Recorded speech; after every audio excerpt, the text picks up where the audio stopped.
warahmatullahi wabarakatuh. Senang sekali saya Irfan Arif dari Forum News Network dapat kembali menjumpai Anda. Dalam beberapa pekan terakhir ini, Indonesia dihebohkan oleh berbagai kasus korupsi besar. Dan di media sosial itu sekarang ini kan sedang heboh sekali. Yang terbaru yakni Madam Bansos. Dan sebelumnya muncul juga tagar bubarkan PDIP. Ini kelihatannya erat kaitannya dengan kasus korupsi di Kementerian Sosial, kasus korupsi dana bansos yang dilakukan oleh Wakil Bendahara Umum PDIP yang menjadi Menteri Sosial pada waktu itu sebelum di reshuffle oleh Presiden Jokowi, yakni Yuliari P. Batubara. Dan kemudian ternyata media massa mengungkap bahwa bukan hanya Yuliari yang terlibat dalam kasus korupsi dana bansos di Kemensos. Sejumlah kader PDIP, bahkan beberapa diantaranya elit PDIP, diduga banyak mendapatkan paket bansos, dan ini tentu saja bisa disebut korupsi karena dilakukan karena mereka mendapatkannya sebagai fasilitas sebagai kader PDIP, dan kemudian menteri sosialnya adalah kader PDIP. Salah satu yang disebut mendapat dana cukup besar atau mendapat paket besar dari dana bansos adalah elit PDIP yang disebut namanya Madam. Karena itu tadi kemudian muncul tagar Madam Bansos.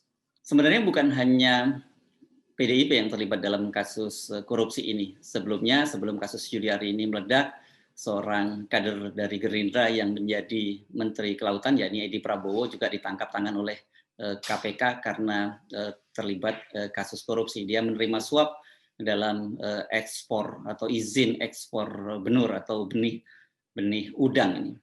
Banyaknya kasus korupsi yang melibatkan para pejabat dan dari para kader partai ini tidak mengherankan kalau Indonesia disebut sebagai negara terkorup. Bahkan pada survei yang dilakukan oleh Transparansi International pada tahun 2020 itu Indonesia berada di peringkat ketiga untuk negara terkorup di Asia. Dan kalau kita ngomong di Asia Tenggara, Indonesia itu malah rekornya lebih tinggi. Dia berada di peringkat kedua. Indonesia hanya kalah dari Kamboja yang berada di peringkat pertama untuk negara Asia Tenggara, dan Indonesia di peringkat kedua. Sementara kalau di Asia, Indonesia berada di peringkat ketiga. Dia kalah nomor peringkat pertama India, peringkat kedua Kamboja, dan kemudian peringkat ketiga Indonesia. Ini rekor, kita mesti kasih applause, tepuk tangan. Dan jangan kaget Anda kalau ternyata untuk dunia pun Indonesia ini juga peringkatnya lumayan tinggi. Dari 193 negara yang disurvei, Indonesia masuk peringkat nomor 96. Masuk peringkat kedua negara terkorup di Asia Tenggara, peringkat ketiga di Asia, dan peringkat 96 di dunia. Ini tentu saja prestasi yang luar biasa bagi Indonesia. Hebat di tengah berbagai situasi kita yang terpuruk, ekonomi terpuruk, COVID terus meningkat dan sebagainya, ternyata kita masih punya catatan rekor, tapi sayangnya rekornya itu rekor buruk karena sebagai negara terkorup. Ngomong-ngomong soal India ini sebenarnya kita tidak terlalu kaget kalau India menjadi salah satu negara terkorup di Asia. Bagi orang Indonesia yang akrab dengan film-film India, kita tidak terlalu kaget. Mengapa? Karena kita seringkali disuguhi film-film India, terutama kalau kita menyaksikan kepolisian India itu sangat korup sekali. Tidak mengagetkan kemudian muncul olok-olok polisi India. Bahkan olok-olok itu juga muncul di KPK, di Komisi Pemberantasan Korupsi. Menjelang pergantian komisioner kemarin dari yang diketuai oleh Agus Raharjo kemudian digantikan oleh Firly Bahuri, isu ini merebak. Jadi di KPK itu ada dua faksi, satu polisi India, yakni mereka para penyidik yang dianggap relatif korup dan kemudian datang terlambat, baru setelah kasus ada mereka baru muncul, dan ada polisi Taliban. Polisi Taliban ini tentu dari sisi namanya mengacu pada para penyidik KPK yang religius, dan mereka inilah yang seringkali membongkar berbagai kasus korupsi di Indonesia. Dan penyidik senior KPK, Novel Baswedan, disebut-sebut sebagai salah satu pentolan dari polisi Taliban ini. Isu ini memang dibantah, tetapi satu hal yang kita pastikan bahwa India sebagai negara yang korup itu kemudian menjadi olok-olok dan stigmanya sangat kuat, sehingga kemudian di KPK tadi itu muncul kelompok polisi India versus kelompok polisi Taliban. Kesimpulan Indonesia sebagai negara terkorup ketiga di Asia itu muncul dari sebuah survei yang dilakukan oleh lembaga Transparansi Internasional. Jadi lembaga ini secara berkala memang melakukan survei dan pada tahun 2020 surveinya dilakukan di 17 negara dengan melibatkan 20.000 responden. Hasil survei tersebut kemudian dipublikasikan melalui sebuah laporan yang berjudul Global Corruption Barometer Asia. Survei menunjukkan bahwa hampir 50% mereka yang menyuap melakukan itu karena diminta. Sementara 32% responden mengatakan mereka tidak akan dilayani urusannya jika tidak punya koneksi personal. Dan tingkat penyuapan di India mencapai 39%, di Kamboja 30%, dan di Indonesia ini mencapai 30%. Sekali lagi ini adalah persepsi, dan tentu saja persepsi itu berdasarkan pengalaman dari warga negara di masing-masing negara yang menunjukkan bahwa memang tingkat korupsi atau harus menyuap ketika kita ingin mendapatkan pelayanan publik dari lembaga-lembaga pemerintah itu di Indonesia sangat tinggi, angkanya sampai 30%. Barangkali Anda sendiri juga pasti punya pengalaman, jangan-jangan menurut penilaian Anda angkanya bisa lebih tinggi. Dan kalau itu kan, dan itu sekali lagi persepsi. Laporan Transparansi Internasional mengungkap 3/4 responden di Asia meyakini korupsi di pemerintahan adalah masalah besar di dalam negeri, dengan 1 dari 5 orang atau 19% itu mengaku membayar uang suap demi mengakses layanan publik dibanding tahun-tahun sebelumnya. Nggak mengagetkan ya, karena di Indonesia rasanya seperti itu. Memang kita kalau mau lancar kita harus memberikan sesuatu kepada para petugas. Kalau toh misalnya biasanya sudah dipasang di situ bahwa kami tidak menerima suap dan sebagainya, kita tetap saja sebagai orang Timur, orang Indonesia sering merasa tidak nyaman kalau tidak memberikan sesuatu kepada para petugas pelayanan dari lembaga pemerintah. Padahal seperti kita ketahui, sebenarnya mereka ini sudah digaji oleh pemerintah, dan kemudian dengan jelas-jelas di situ dipasang bahwa mereka tidak menerima suap atau say no to korupsi. Pasti Anda sering melihat spanduk-spanduk seperti itu di lembaga-lembaga kantor pemerintahan. Dari survei tadi, Transparansi Internasional kemudian menyimpulkan bahwa sekitar 836 juta orang melakukan praktek kotor itu di Asia ini ya. Sementara 1 dari 5 orang responden atau sekitar 22% di Asia mengatakan mereka harus mempunyai koneksi personal untuk dapat mengakses layanan publik. Dan India menjadi negara terbanyak yang memakai koneksi personal untuk mendapatkan layanan publik dengan angka 46%, diikuti Indonesia dengan angka 36% dan Cina 32%. Nah, ayo ngaku. Pasti banyak di antara Anda semua ini kalau mau urusannya beres dengan lembaga-lembaga pemerintah mengandalkan koneksi. Dengan koneksi memang semuanya menjadi lancar. Semua yang tidak bisa menjadi bisa. Padahal sesungguhnya harusnya tanpa koneksi pun semua warga negara harus mendapat pelayanan yang sama. Tapi jangan terlalu pesimis, jangan terlalu sedih hati karena berdasarkan peringkat indeks persepsi korupsi itu dibandingkan tahun 2018, tahun 2020 kita sudah meningkat.